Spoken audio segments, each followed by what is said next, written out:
Yeah, good afternoon and welcome to the Cryosphere Pavilion. My name is Christina and I'm a geophysicist at the University of British Columbia in Vancouver. And I have the pleasure of introducing our next session.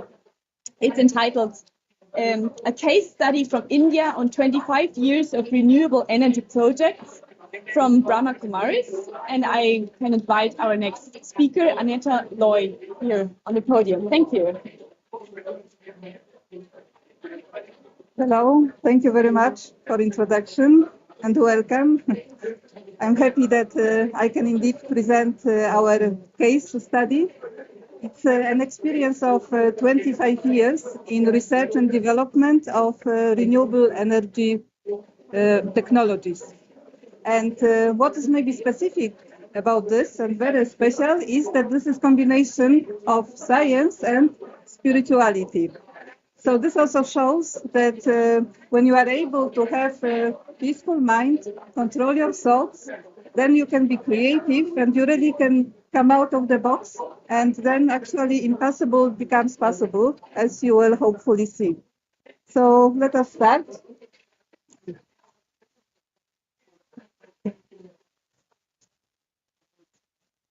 It's not working, or it's working?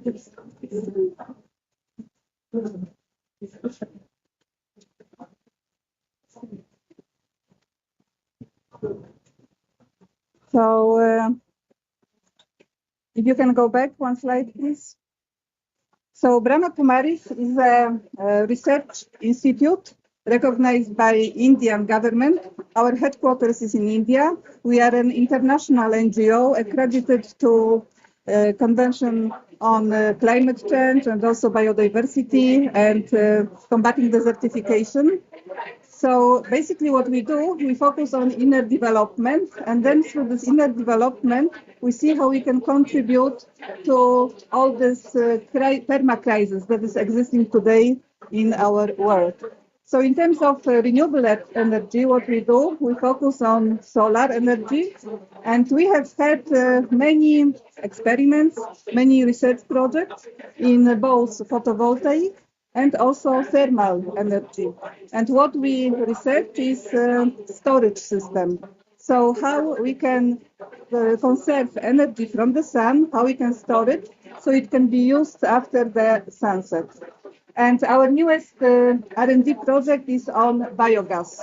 So I will present to you our achievements so far, our lessons, what we learned. This is not for you to read, but it is to show that we have done many research projects for the last 25, 30 years. And these projects were very often done with the government of India, but also government of Germany. They were supporting us, they were contracting us to conduct specific research activities.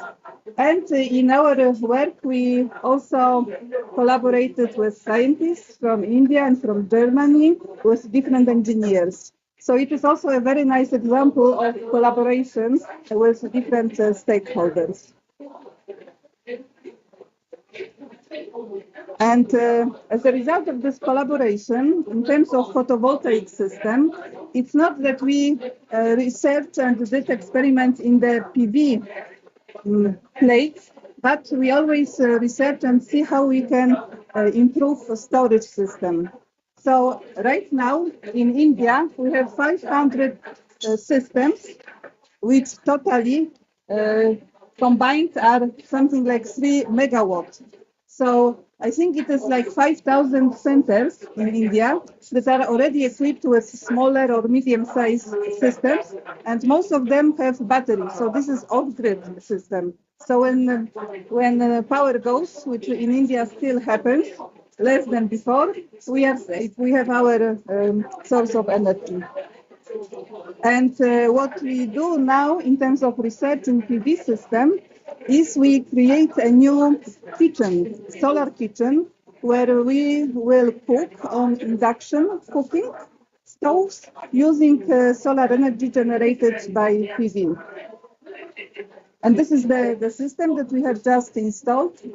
So it's in one of our campuses in Rajasthan, India. And before that, we had another system also where we used solar energy to cook. And we also used wood to cook and coal. So that was, of course, not environmentally friendly and it was not good for health. So now all cooking that we are going to do is done on solar energy using these induction cookers. And this is, of course, very beneficial for environment, but also for health of cooks. And looking back into the past, what we have done, as I said, we did research in so-called solar thermal technology. Solar thermal is a technology that uses heat from the sun. So solar photovoltaic is using light, and solar thermal is using heat. And then we can use this heat for many different applications. In this case, it's a solar system which we installed already 20 years ago in one of our hospitals. Again, in Rajasthan, it's a rural area. It used to be the only hospital in that area. So this system was there to generate steam, heat, to sterilize the medical instruments, but also for laundry purposes and for cooking. And this is operational till today. Then another example is a solar system, which we use to generate steam for cooking. This is our original campus, again in the mountains, Aravalli Mountains in Rajasthan. So wherever we have campuses, we see how we can use renewable energy for all different applications. One is power generation, electricity, but then also heat generation wherever it is more effective and efficient, like for cooking, for example. And this is a campus, which is our headquarters, and this is also in Rajasthan, but below the mountains. It's called Shantivan, and it's a quite big campus because it can accommodate 25,000 people. So it's like a small town. And right now I can say that, depends on how many people are there, but maybe 60–80% of demand is fulfilled by renewable energy. And what you can, maybe you cannot see here, but I will show to you. Just here is our solar cooker, where again we use these parabolic dishes. I will explain in a moment how they work to generate steam. And then the steam goes to our kitchen, and there we can cook 35,000 meals a day. So it's quite a big solar kitchen. And this kitchen was constructed in 1999. Next slide will show this, and it consists of 84 parabolic concentrators. So these are like big dishes. They are of 9.6 square meters, 84, and they work like a sunflower. So what they do, because the earth is rotating, the sun in the morning is in the east, in the evening is in the west. So they, like sunflowers, they follow the sun. And like this, it's possible to have static focus points. So the sunlight that comes on the surface is then concentrated in one static focus point where we generate heat. And then this heat is heating up the water, which we pump in, and we generate steam in this way. So after we built this system, actually Indian government decided to create a special scheme to promote this kind of technologies in India. Because in India we have a lot of sun, so we can really harness it for this kind of purposes. So from that moment, many other systems were created. And we are a spiritual organization. So whatever we do, we share. We share for free our knowledge, our experience. So the same is with this system. So we have trained many people, and then different companies emerged that were creating this kind of systems for different applications. Because heat can be used in many industrial applications. So wherever it is possible, it can be done. And what is interesting, we did everything by ourselves. So starting from the design, then fabrication, installation, and operation. And this, as you have seen, it was installed in 1999 and it's working perfectly well till today. Of course, with some improvements and maybe some replacements of broken glasses. But the system as such is working well. And this is not a small thing, especially in India, because it's relatively easy to do something, but then maintenance is a challenge because of many reasons, climatic conditions and others. But the systems that we install are working for 20, 25 years. Why? Because again, our purpose is not to earn money out of the systems, but really to contribute to the environment and also for community development. And whatever we do from our hearts and out of love. That's why we also care for it later on. And the system that I showed just before was 9.6 square meters. And this was evolution. We started actually from 7 square meters, then 9, then 16, and then even bigger, which I will show now. This was our biggest research program. It is called India One Solar Thermal Power Plant. And here we developed a dish, like parabolic reflector, which is of size of 60 square meters. So it's quite big, like bigger than this area, I guess, right? And it is a parabola. So a lot of thinking, a lot of experiments, a lot of tests, and then improvements had to go into this. Because it is indigenous technology. This technology existed before, but on small scale, to generate steam, which is okay for cooking, but not for power generation. For power generation, we need much powerful steam, because we need to run the turbine. So this steam is saturated or superheated, so the temperature has to be between 252 centigrades and 400. And also it has to be high pressure, like 42 bar. So we need a lot of power to generate enough of this kind of steam. So what we did, we developed this reflector, and I will tell you a little bit more later on. And we needed to have 770 of such reflectors, so we could generate enough steam to run the turbine and to generate 1 megawatt electricity, 24 hours a day. So these are 770 of these reflectors. You can see they are specially bent, they have special mirrors, and then they have special tracking system because they have to follow the sun. So it's a little bit complicated. I'm not going to go into details, but they move from east to west. Then they also incline seasonally because north and sun, the location of sun is different, like summer and winter. And also they change the shape. So it's like a flexible parabola because it's a big size. So it needs to be flexible in such a way that the sun that falls on the surface will be concentrated in one static point. And we want, because there are different technologies in this concentrated solar thermal application, but this one is with static focus point. And this allowed us to incorporate storage into this so-called receiver. So this technology consists of the reflector and the receiver. Let's see if we can see receiver. Before we go to receiver, this is the campus for which we built it. So from October till March, every 2 weeks, we have big gatherings, as you can see in this hall. Like 25,000 people come for meetings, and we all can sit in this big so-called diamond hall. So for these people, we need a lot of energy for cooking, but also for all other activities. So this technology of India One Solar Thermal Power Plant, which is again indigenous technology, it is research, development and demonstration program. And so we have this reflector and then we have this receiver. Each reflector has a corresponding receiver.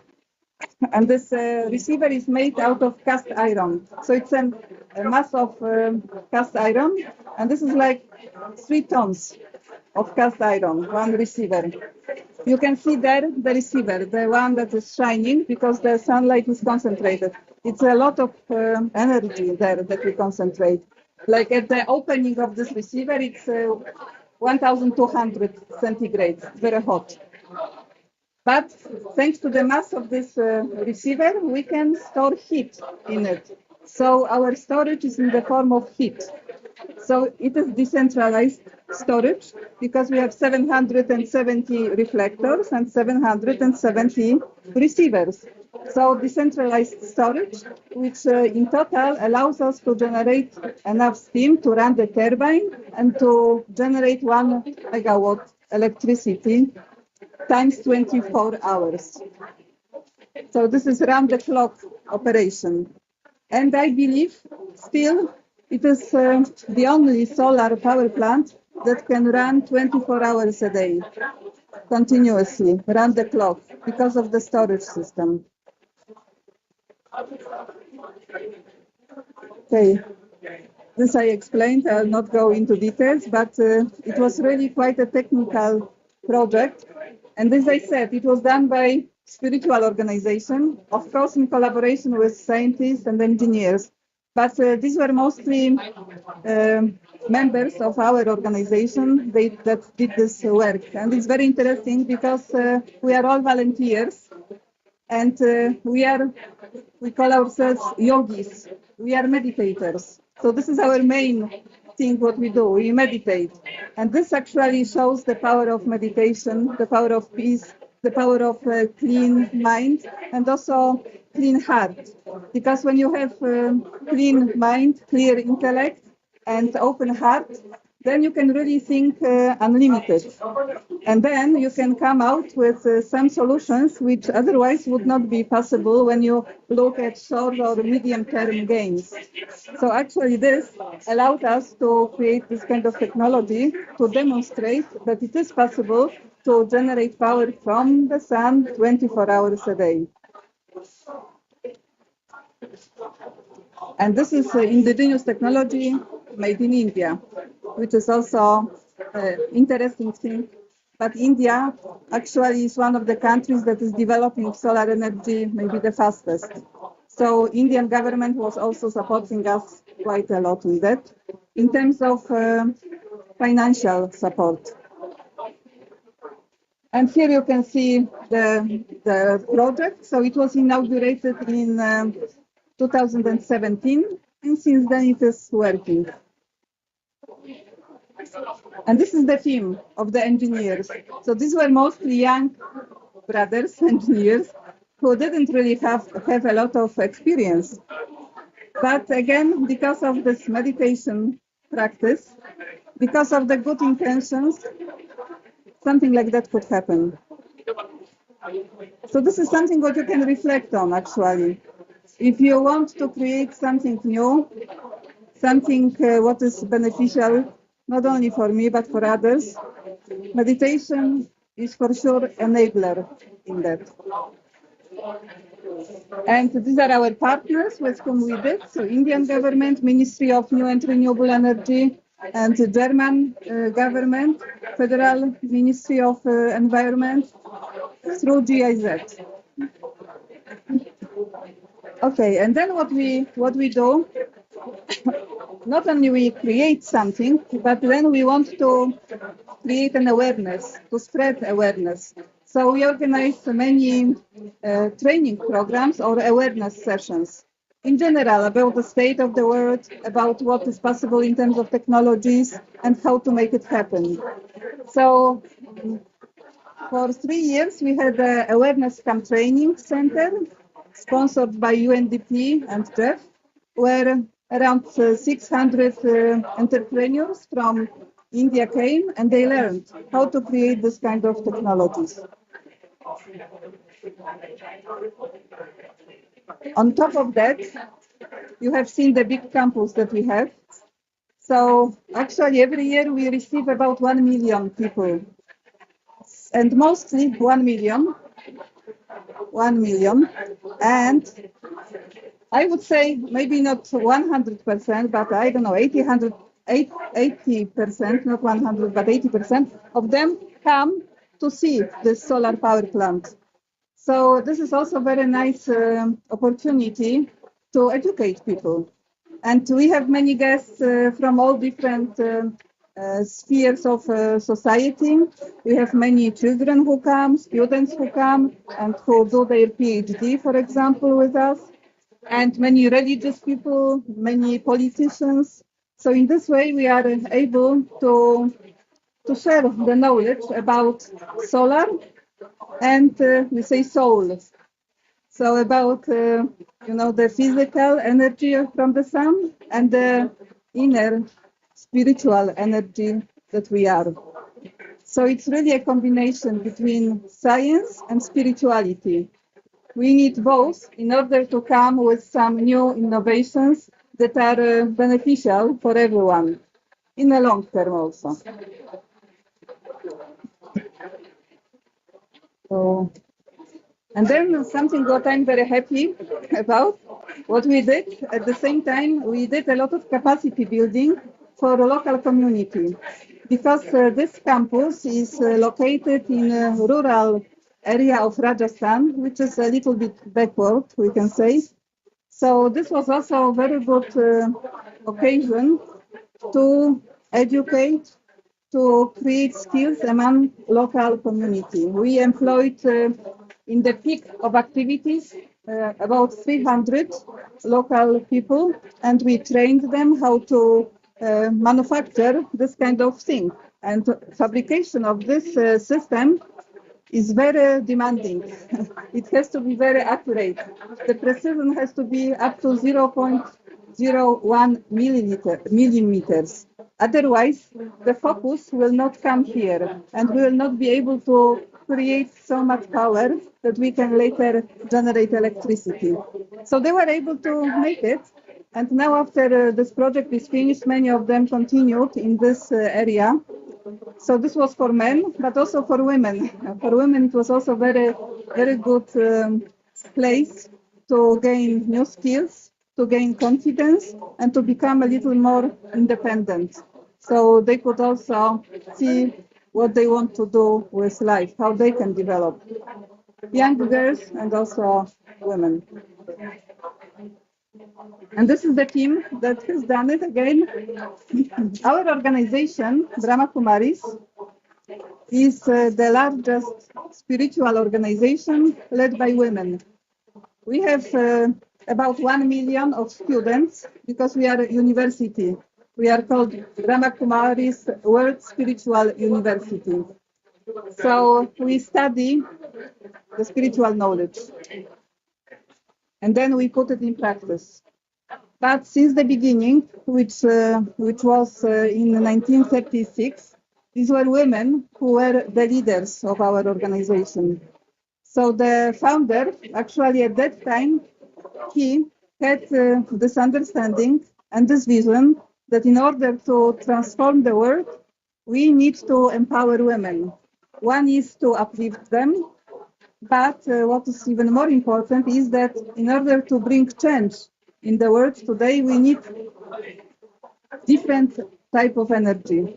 Energy that is modeled by women.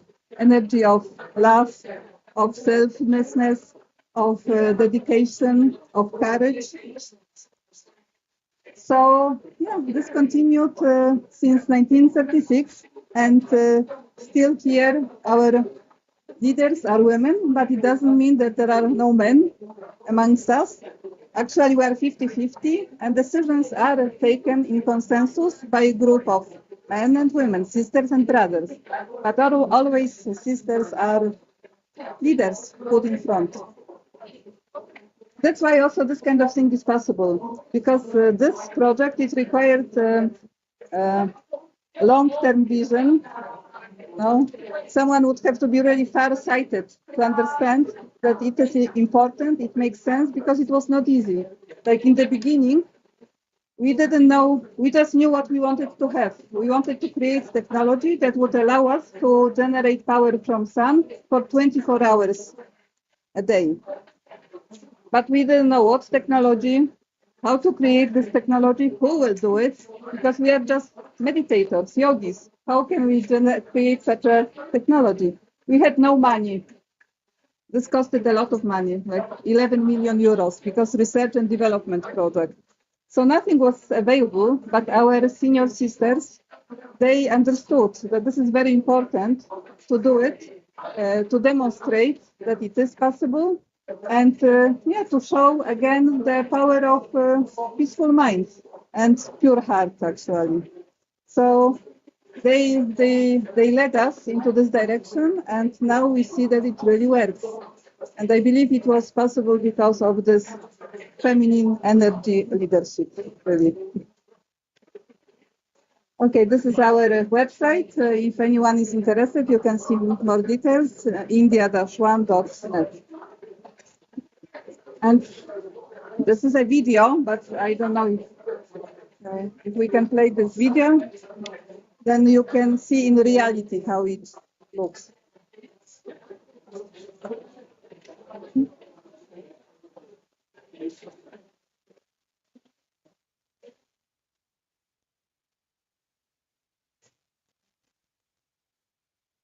So it is solar thermal power plant.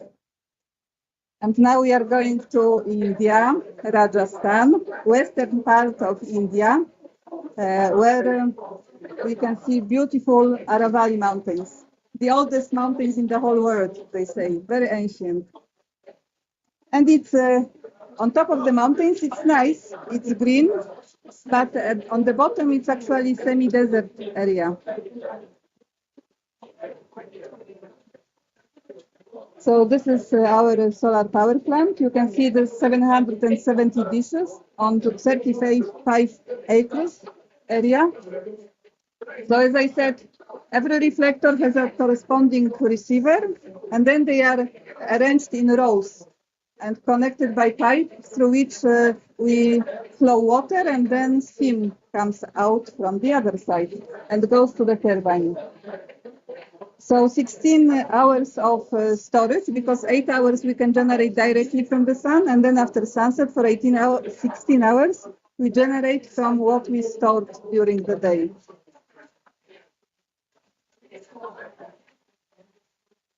So this is the static receiver, which is very unique technology, actually. And here you can see the mechanism allowing for all these movements. It's a dual axis, but actually 3 types of movement.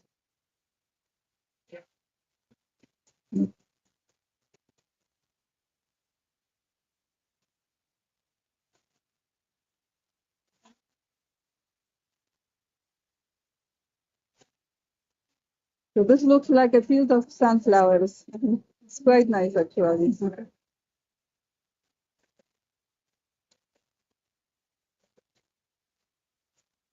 And then we also installed, currently we have 2.2 megawatt of solar PV, photovoltaic systems. What we also do, we do organic farming, but it's more than organic farming. I will speak about it a little bit later yet. And we also created a garden. We planted like 5,000 of different fruit trees all around, because before it was really like a desert, and now it's a beautiful garden, actually. This is the workshop where we fabricated everything, and it was very challenging. So we had special masters, like jigs, prepared, so everything could be done in a precise way.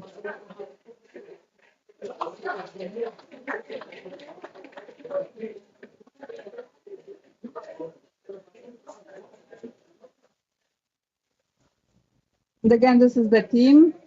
And this is, for example, our senior sister.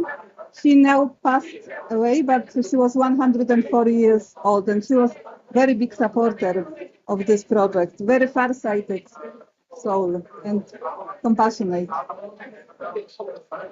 So now we run it and we maintain it. One of the main maintenance is to clean the murals, so the reflection will be good. So this is India 1 solar thermal power plant. Thank you.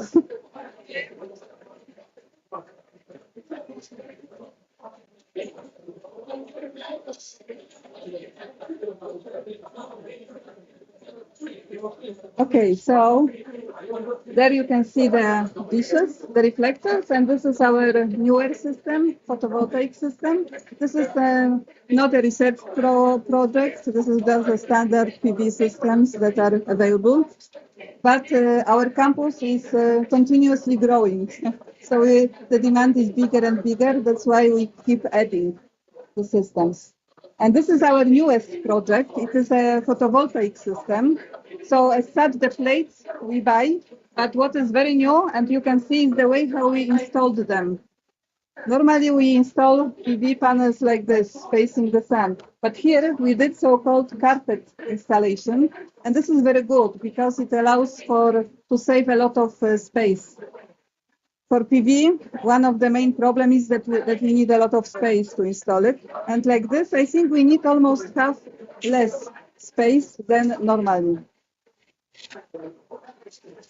And then after solar energy, we thought that it is time to look at biogas.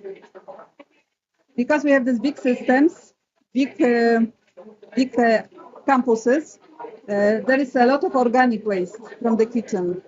So we created this biogas plant where we collect, for which we collect organic waste from the kitchen, from all our campuses.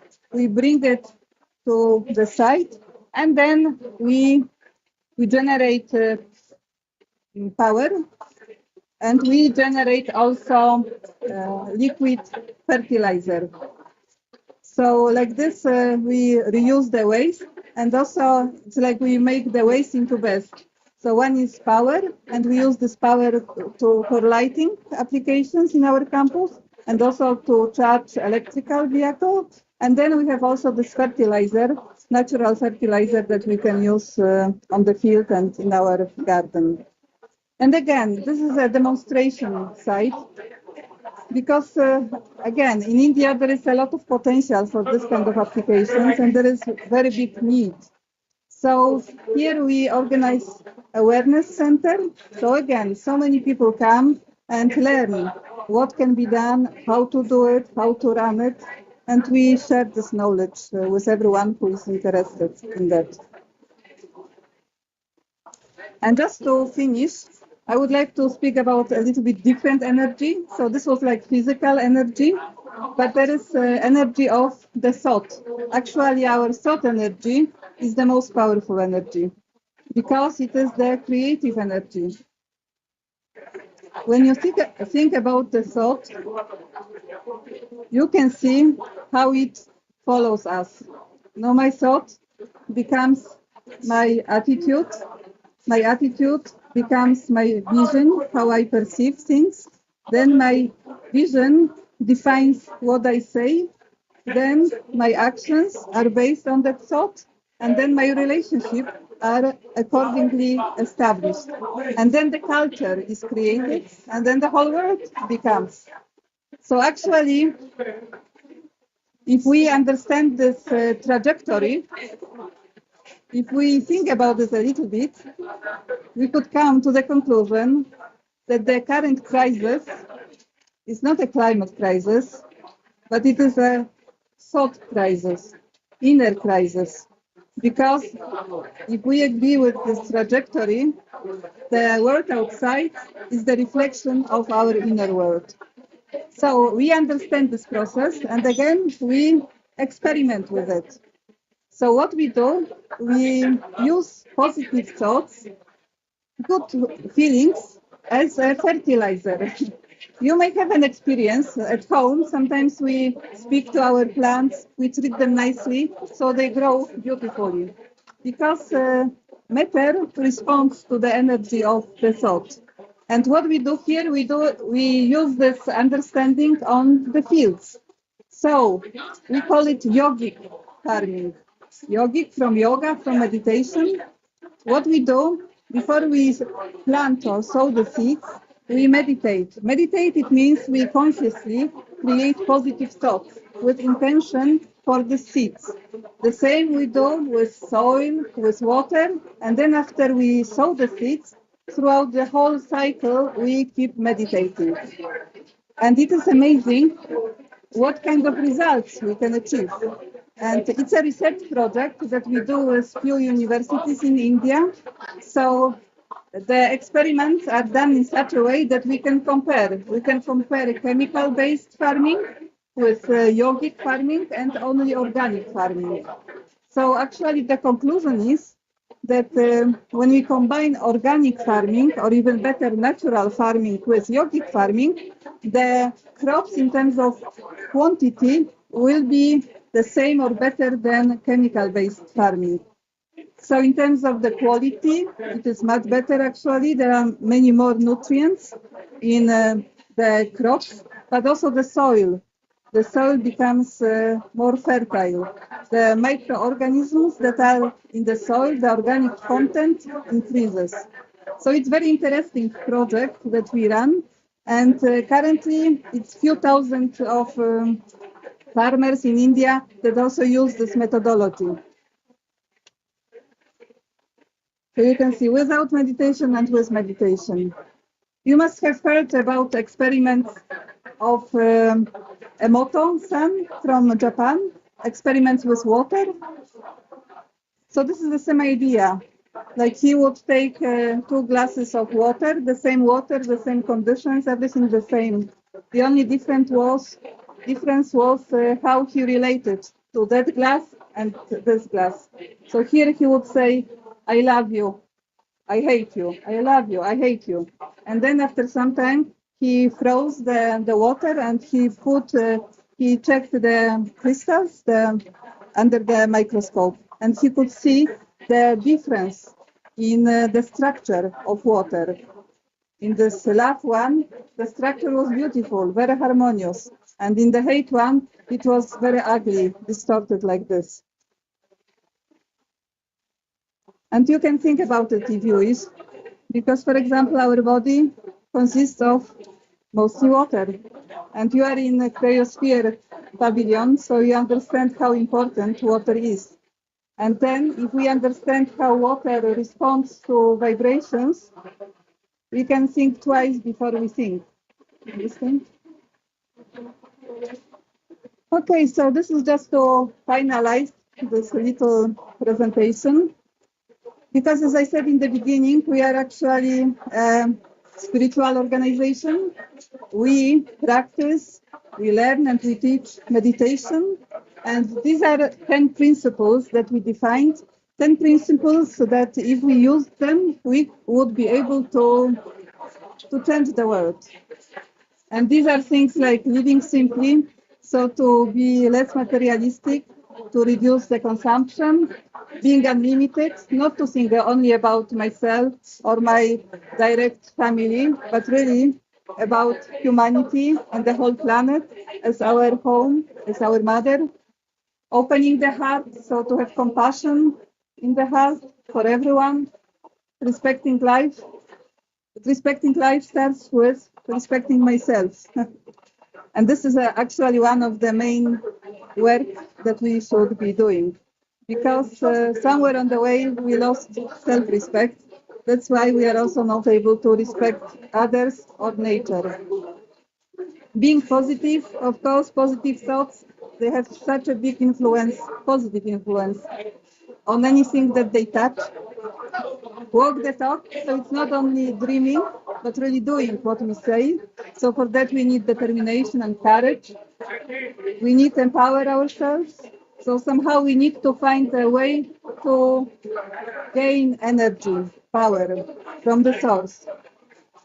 Eating well is very important because we already now know that unsustainable agriculture is one of the main causes of the environmental degradation and of greenhouse gases emissions. So plant-based diet is the best for our Mother Earth and for us and for animals. Follow your dream. Yeah, why not? Meditation helps to open the heart and become really unlimited, very creative. So then newness comes. Newness is very important in our life. And then we can follow this newness, follow our dream. But everything starts and finishes with feeding the soul. Like we feed the body 3 times a day, or how many times? Do we feed the soul? Feed the soul with positive thoughts, with true thoughts, with benevolent thoughts. So I would really recommend to everyone who is watching this to think about it. Just think about your inner world and how it reflects in outer world, and how, if you take care of your inner world, what kind of contribution you could make to the world outside. For example, like all these renewable energy projects done by people who are not paid for it, who have not necessarily studied in the best universities, who have not worked in big corporations, but were able to make impossible possible. So, yes, I think I would like to finish now, and thank you very much for your attention, but I would like to finish with a moment of silence, so you can a little bit digest what you have heard, and just pick one thing, what you can take with you. So this 1 hour or 45 minutes would not be wasted. Okay, so just let's sit for a moment in silence and think what kind of lesson you can take for yourself to improve your life, to become maybe more peaceful or content.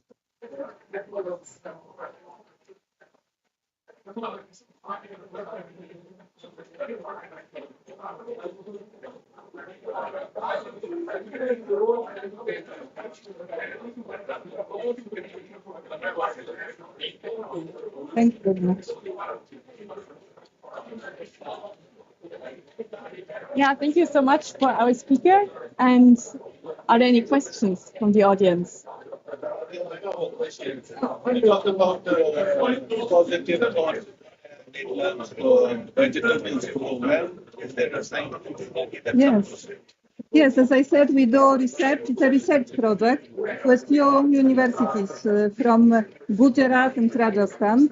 And this result that I have shown you, actually, yes, we have scientific proof that the positive thoughts, but done, consistently and regularly, it helps to grow the vegetables or the plants. Yes, but of course, I don't think it's peer-reviewed study. But sometimes we know things, right? We just don't. We should experiment ourselves. This is the best study, I believe. And it's not difficult to experiment with it. So if you are interested, you can do this. Thank you. Thank you.